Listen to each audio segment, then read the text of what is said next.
go.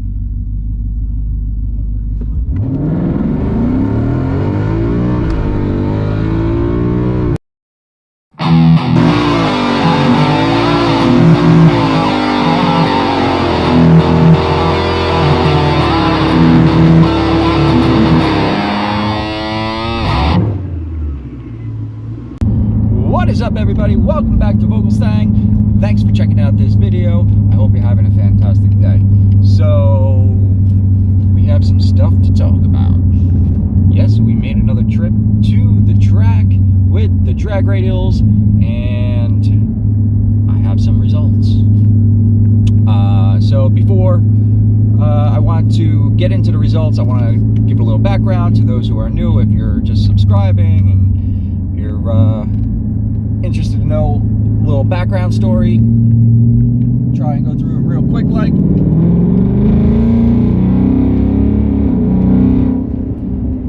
So, stock form, this is 2019 Mustang GT base model. In stock trim, I took it to the track, Island Dragway in New Jersey, Great Meadows, New Jersey, and I ran a best of a 12.2 at around 116, 117, 115. I'm not sure exactly what the speed was for that particular run, but in general, all my runs were in that range, 115 to 117 miles an hour. So, yeah. So that was my best time, stock trim. And then I got a tune, cold air intake, so 93 tune, cold air intake, and Steed stopped the hop kit. Went back to the track and did worse. I had a lot of traction issues. Just couldn't hook up when it would hit second gear. It would just spin like crazy. I guess there's a little to be expected there. So clear. Next step was to get a tire, which I finally, which was really hard to find the tire. I finally got my hands on a set, and it wasn't actually exactly the tire that I wanted, so I settled, but I was happy at least to have something to give me some traction. So the problem would hopefully be alleviated. A little bit of info on the tire. I originally wanted like a 275 with the tire, 26 inch tall. I forget what the aspect ratio is, like 40, 45, 50, I don't know, I forget. But ultimately it's a 275 tire with a 26 inch, at 26 inches tall. That's what I originally wanted.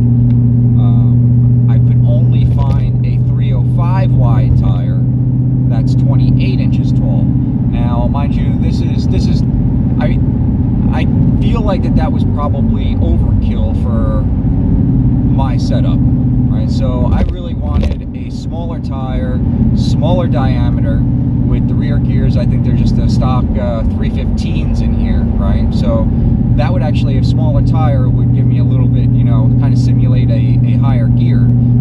So I really did want that smaller diameter tire. I just couldn't find it. Plus 305s, so we're going to now a drag radial, right? Not a street tire, so a drag radial is going to have a lot more grip. I don't think, I run 305 street tires. I don't think I needed 305 drag radials. However, that's all I could get my hands on. So, with that said, made the trip to the track, and right off the bat, I can tell you that I struggled doing a burnout. So, yeah, I don't know, again, inexperienced. So this is my first time really running drag radials with this car, and really drag radials in general. The burnout is, doing a burnout is a little bit different than, with a street tire, obviously, because there's a lot more grip, so you got to put a little bit more into it than you would with a street tire. And I don't know, I was just screwing it up. I made 4 passes, and each time I screwed up the burnout somehow. A couple times wasn't really my fault. A couple times, twice I tried to use the line lock. I think that would have been a better way to go, is to use the line lock rather than foot braking it, and I'll tell you why. Right, so with my first Burnout, I realized how much grip that these tires have. And so you really have to keep the RPMs high to keep them spinning. If you let it down a little bit, the RPMs, it's just going to bog down. The tires are going to kind of grip, and you lose your Burnout, and it just kind of stops. And now, what doesn't help is foot braking it, right? So now the brakes are applied in the rear, and that's preventing them from spinning freely. So I tried foot braking the first time, the first pass and the second pass, realized I was having problems with the Burnout, and I said, okay, let me see if I can use the line lock, which I didn't really want to go that route because it's a big process. There's this long, I wish they just had a simple process. Ultimately, trying to use the line lock, I failed on that twice as well too. So the Burnouts, all 4 passes, the Burnouts were horrible. So really I didn't have the traction that I should have had with warmed up tire. So the tire was still somewhat cold. So here's my first pass, and we'll see how I did. So like I said, cold tires and no traction control. I turned traction control off, and advanced track was still on, and no launch, just a idle launch. So there you go.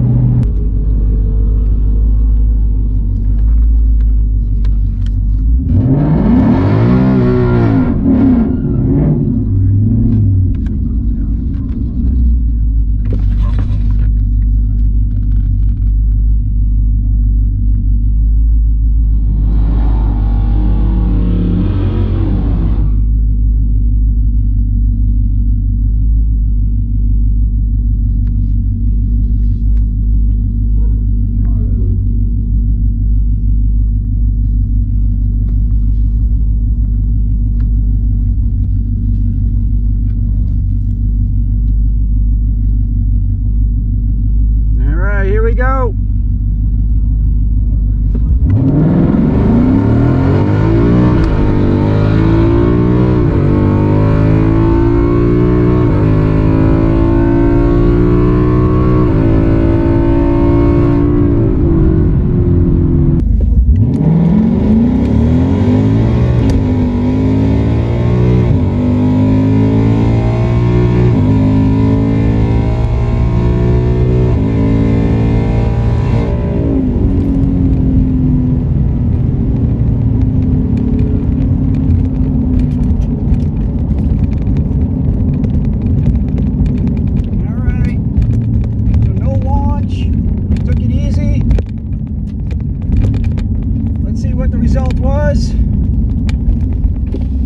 Was this the answer? I forgot to start my log. I knew I was forgetting something. I forgot to start the log. Was the tires get us into the 11s? So hoping. So after my run, every time for the last 3 times, I wind up in manual mode. I don't know what's going on with that.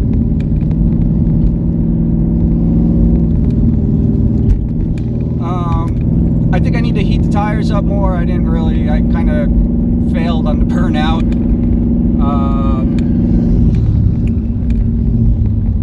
Because I still had a little bit of slippage in second, so that was my fault. It's definitely not the tires. I know these tires will grip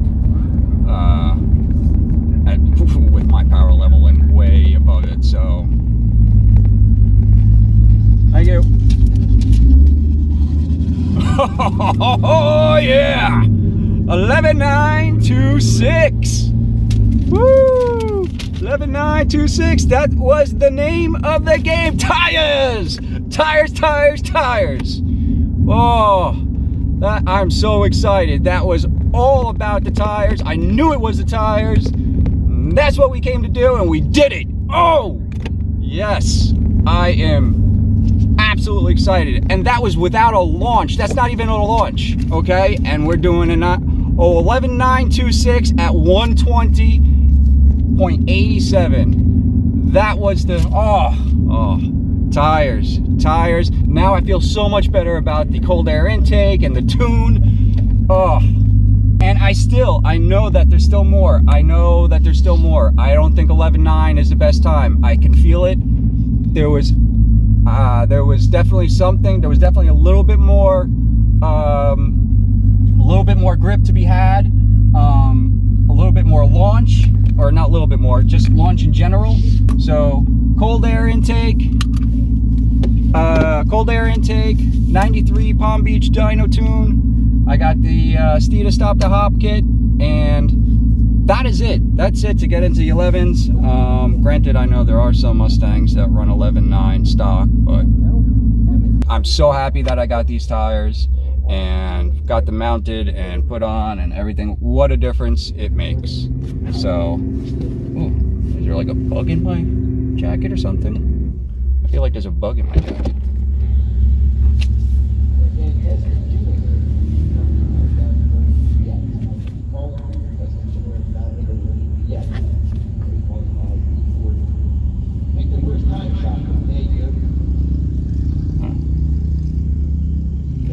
Oh my god, there was a bug in my jacket. What the hell? There's these crazy lantern flies.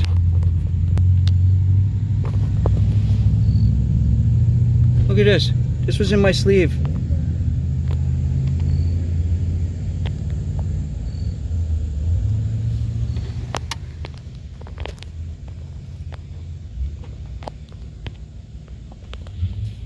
That was in my sleeve. Crazy, right? Crazy. Those are, you know, the lantern flies. I don't know if anybody's heard them, but here on the East Coast, they're coming, I guess, from Pennsylvania, and they're eating up all the fruits and all the crops and everything. They're like a really devastating insect. So they say if you see them, kill them, because they are bad for the crops and everything. That was just in my sleeve. How did it get in my sleeve? Man, I'm lucky, you know, good thing I'm not one of those people that's, you know, afraid of insects. Otherwise I would have been freaking out, right? But I knew there was something in there. All right, so until next time, until my next pass, you know, we're good. All right, so there we go. 11s, broke into the 11s. So happy about that. And 11.92 at 120 miles an hour. And I was very happy to finally break into the 11s. I know, you know, some of you may be thinking, well, VogelStang, that's what's so great about, you know, I mean, 11.92, and you have a tune and a cold air intake and drag radials, but there were stock Mustangs that did 11.9s, and I think actually 11.8 is the best time, I believe. So why are you so happy about an 11.9? So to answer that question, because I know there's going to be several people wondering that, well, you know, I know, right? Anybody watching is going to be like, well, there's nothing great, you know, stock Mustangs can do that. Well, okay, I'm not comparing myself to other people or other cars. This is about my journey. This is about my path to better ETs at the drag strip. So this is not about beating records or beating what other people have done. So that's not what I'm trying to do. I'm trying to beat my own records. I'm trying to improve upon my own performance. So yes, so I don't really care about what other people have done. However, I do use it as a benchmark, right? So it's good to know. I mean, if I see that, you know, 11 stock Mustangs are running 11.9, 12 flat, 12.1, 12.2, whatever, 8, you know, the 10 or 80s. Obviously 6 speeds are going to be in a different range.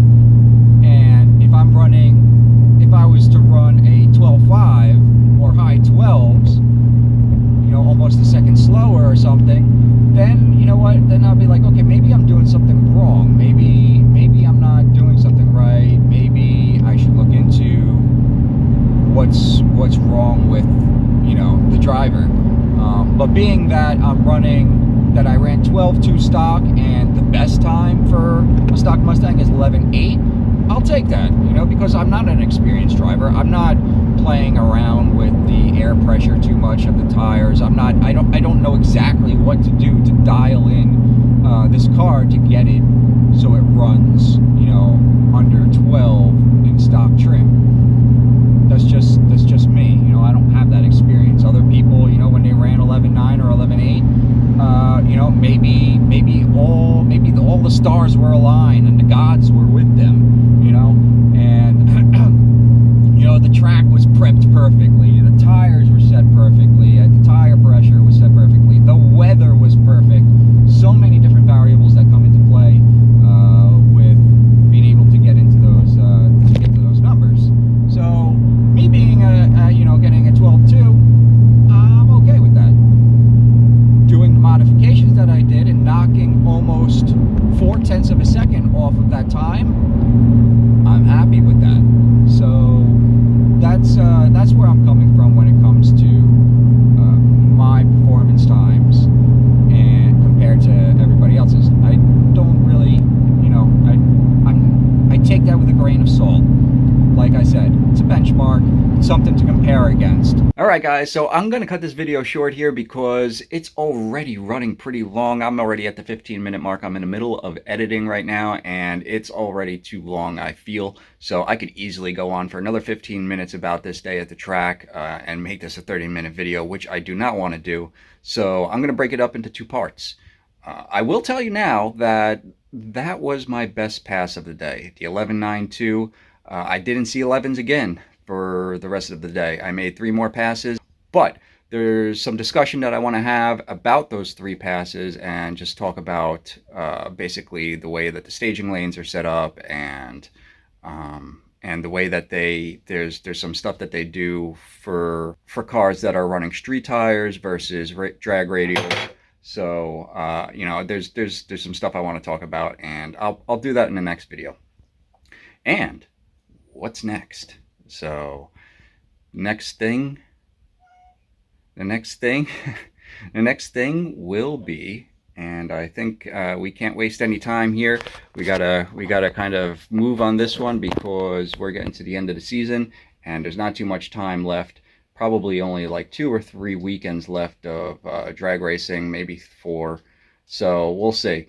But we're going to jump right into E85. So that's the next step. I'm running the car down on gas. I got about 20 miles left to empty, so I'm going to run it as low as I can, fill it up with E85, do some data logging, send it over to Palm Beach Dyno, and get a revised tune, and then hit the track again. So I have a feeling that'll help quite a bit too. That'll also probably, you know, the extra torque is going to help probably with the burnout and my struggles. So I think I'm not going to waste any time. I think I'm just going to go and directly go to E85 and hit the track again. So I'll cover more of the track day in the next video. But till then, you know, if you guys like the video, please, would help me out. Hit the like button, hit the subscribe button if you want to see more. More is coming. See you guys later. Have a fantastic day. Have a fantastic weekend. And catch you in the next video. See ya.